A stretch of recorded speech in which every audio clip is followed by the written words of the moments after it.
Salam, salam sejahtera untuk kita semua. Kembali lagi kita belajar firman Tuhan satu hari satu pasal.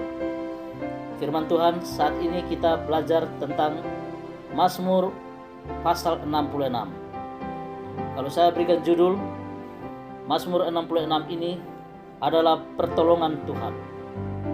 Pertolongan Tuhan itulah yang sangat kita butuhkan saat ini dalam menghadapi berbagai krisis di akhir zaman ini. Sebelum kita belajar firman Tuhan, mari kita berdoa.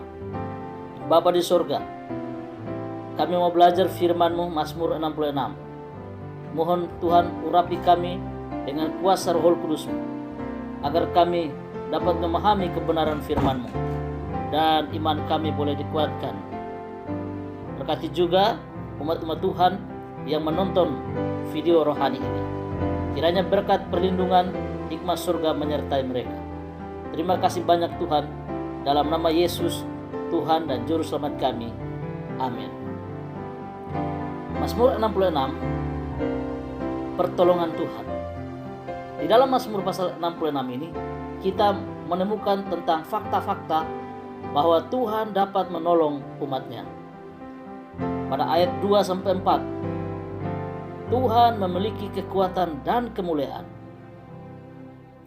Ayat 5 sampai ayat yang ke-7, Tuhan melakukan pekerjaan yang besar dan memelihara umatnya. Pada ayat yang ke-18, pada ayat yang ke-8 hingga ayat yang ke-12, Tuhan sanggup menyelamatkan umatnya. Pada ayat yang ke-17 hingga ayat yang ke-20, Tuhan mendengar dan menjawab doa yang jujur dari umatnya. Inilah fakta tentang Tuhan dapat menolong umatnya. Saudara-saudara yang kasih dalam Yesus Kristus, Tuhan dapat menolong umatnya.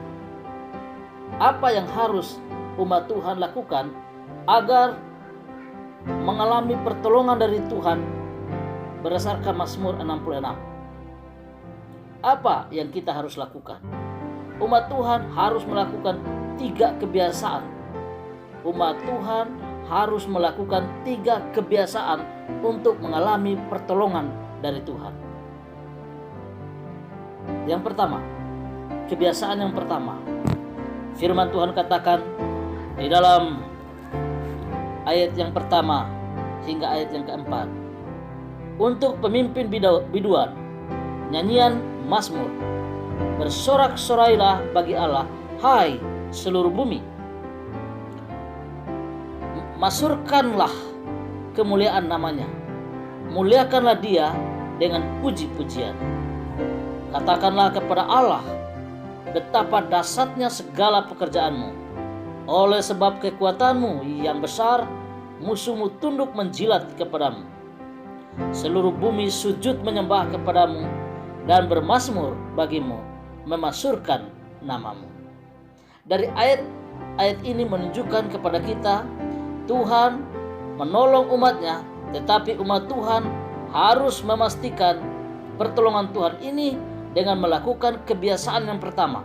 Umat Tuhan harus terbiasa beribadah kepada Tuhan, memuja dan memuji Tuhan. Saudara-saudara sekalian, dalam berbagai permasalahan hidup yang kita hadapi saat ini dan tanda-tanda kedatangan Yesus sedang terjadi saat ini, umat Tuhan harus terbiasa beribadah kepada Tuhan. Bukan saja di gereja seperti sekarang ini kita beribadah di rumah masing-masing, tetapi pastikan bahwa benar-benar saudara terbiasa berdoa kepada Tuhan. Pertolongan dari Tuhan menjadi hal yang pasti, tetapi umat Tuhan harus terbiasa beribadah kepada Tuhan. Inilah yang pertama yang harus kita buat, melakukan 3 kebiasaan. Kebiasaan yang pertama, harus terbiasa beribadah kepada Tuhan. Lalu yang berikut, firman Tuhan katakan di dalam Mazmur 66 ini, umat Tuhan harus melakukan 3 kebiasaan untuk mengalami pertolongan dari Tuhan. Maka kebiasaan yang kedua, ayat 5 mengatakan, pergilah Dan lihatlah pekerjaan-pekerjaan Allah. Ia dahsyat dalam perbuatannya terhadap manusia. Ia mengubah laut menjadi tanah kering, dan orang-orang itu berjalan kaki menyeberangi sungai. Oleh sebab itu, kita bersukacita karena Dia yang memerintah dengan perkasa untuk selama-lamanya, yang matanya mengawasi bangsa-bangsa. Pemberontak-pemberontak tidak dapat meninggikan diri. Ayat 9. Ia mempertahankan jiwa kami di dalam hidup dan tidak membiarkan kaki kami goyah. Ayat 16. Marilah, dengarlah, hai sekalian yang takut akan Allah. Aku hendak menceritakan apa yang dilakukannya terhadap diriku. Saudaraku, ini memberitahukan kepada kita bahwa kita harus melakukan satu kebiasaan, yaitu kebiasaan beritakan kabar keselamatan dari Tuhan. Pertolongan Tuhan itu pasti kita alami, tetapi kita harus terbiasa memberitakan kabar keselamatan dari Tuhan. Saudara-saudara sekalian, sekarang ini terjadi virus corona ini membuat umat Tuhan mungkin tidak dapat menceritakan berita kabar baik dari Yesus Kristus yang menyelamatkan manusia. Tetapi saudara sekalian, kita masih diberikan kesempatan untuk berdoa untuk tetangga kita, untuk keluarga kita, sehingga mereka mendapatkan kecurahan Roh Kudus dan mereka boleh mendengar kabar keselamatan ini. Di mana saja kita berada, melalui perbuatan kita, melalui kata-kata kita, kiranya itu semua memberitakan berita kabar keselamatan dari Tuhan. Kita harus terbiasa dalam memberitakan kabar keselamatan dari Tuhan. Menurut Raja Daud, Mazmur 66 ini, umat Tuhan dapat mengalami pertolongan dari Tuhan kalau umat Tuhan terbiasa memberitakan kabar keselamatan ini dari Tuhan kepada orang-orang yang ada di sekitar kita.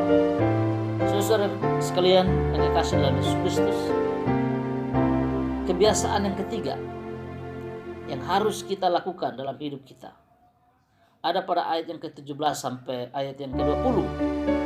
Firman Tuhan katakan, kepadanya aku telah berseru dengan mulutku, kini dengan lidahku aku menyanyikan pujian. Seandainya ada niat jahat dalam hatiku, tentulah Tuhan tidak mau mendengar. Sesungguhnya Allah telah mendengar, Ia telah memperhatikan doa yang kuucapkan.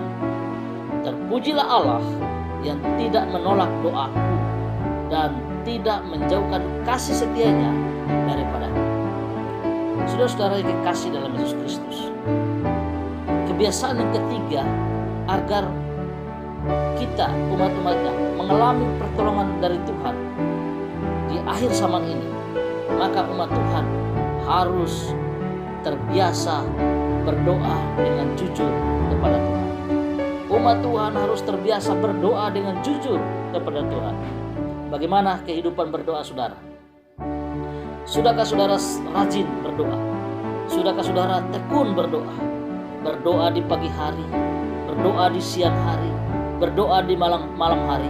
Dan Yesus memberikan teladan ketika Dia hidup di dunia ini. Yesus terbiasa berdoa pagi-pagi benar, waktu hari masih gelap, masih subuh. Tuhan Yesus sudah berdoa dengan jujur kepada Tuhan. Bahkan kadang-kadang seringkali sepanjang malam Yesus Kristus berdoa kepada Tuhan. Saudara-saudara yang dikasihi dalam Yesus Kristus, Tuhan akan menolong umat-umatnya. Tetapi umat Tuhan harus melakukan kebiasaan. Kebiasaan yang ketiga yang harus kita buat adalah terbiasa berdoa dengan jujur kepada Tuhan. Apa yang saya maksudkan dengan berdoa yang jujur kepada Tuhan? Ada orang berdoa tidak jujur kepada Tuhan. Dalam pengertian, ada niat jahat dalam hati. Kalau saudara mau berdoa kepada Tuhan, tinggalkan panas hati, tinggalkan iri hati, dengki, dendam, memfitnah orang.